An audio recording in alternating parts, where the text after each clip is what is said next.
एका घनदाट जंगलात अनेक प्राणी गुण्यागोविंदाने राहत होते. या जंगलात एक ससा आणि एक कासव खूप प्रसिद्ध होते. ससा खूप जलद धावायचा आणि आपला वेग दाखवून इतर प्राण्यांना छेडायचा. त्याला स्वतःवर खूप गर्व होता.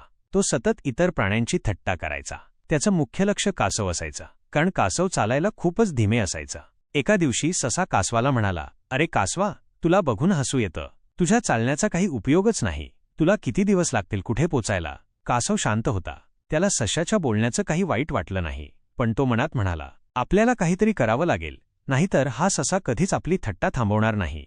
त्याने सशाला उत्तर दिलं, "ससा भाई, इतकं हसू नको. आपण एक शर्यत करूया का? मग बघू कोण जिंकतं ते." ससा जोरात हसायला लागला. "अरे वेड्या कासवा, तुला खरंच वाटतं की तू मला हरवू शकतोस?" कासव शांतपणे म्हणाला, "शर्यत करूया, मग बघू." सगळे जंगलातील प्राणी गोळा झाले. त्यांनी शर्यत पाहण्यासाठी एक मोठा मार्ग ठरवला. मोठं झाड सुरुवात म्हणून ठरवलं आणि दूर एका टेकडीवर दुसरं झाड शेवटचं बिंदू ठरवलं. सगळे प्राणी मोठ्या उत्साहाने गोळा झाले. सशाला खात्री होती की तो सहज जिंकेल. शर्यत सुरू झाली. 1, 2, 3 असं म्हणताच ससा जोरात धावत निघाला. कासव मात्र हळूहळू पुढे सरकत होतं. काही वेळात ससा खूप पुढे गेला. त्याने मागे वळून पाहिलं तर कासव अजून खूपच मागे होतं. सशाला खूप हसू आलं. त्याला वाटलं, हा कासव अजून किती वेळ लागेल?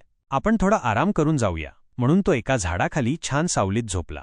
झाडाखाली गार वारा होता. ससा झोपला आणि लगेच गाढ झोप लागली. दरम्यान कासव आपल्या गतीने हळूहळू चालतच राहिला. त्याने कुठेही थांबायचं नाही हेच ठरवलं होतं. वाटेत पक्षी, वानर, हरिण हे सर्व त्याला बघत होते. त्याला कुणी थांबवायचा प्रयत्न केला नाही.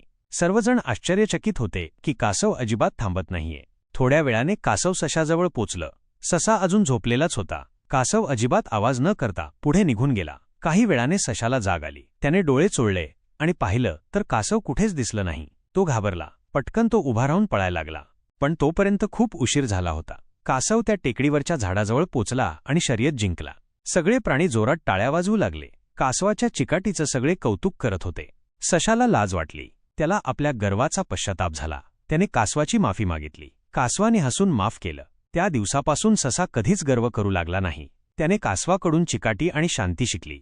ह्या गोष्टीतून आपल्याला शिकायला मिळतं की वेग आणि ताकद महत्त्वाची असली तरी चिकाटी आणि संयम हे जास्त महत्त्वाचे असतात. ज्याच्याकडे चिकाटी असते तोच शेवटी यशस्वी होतो.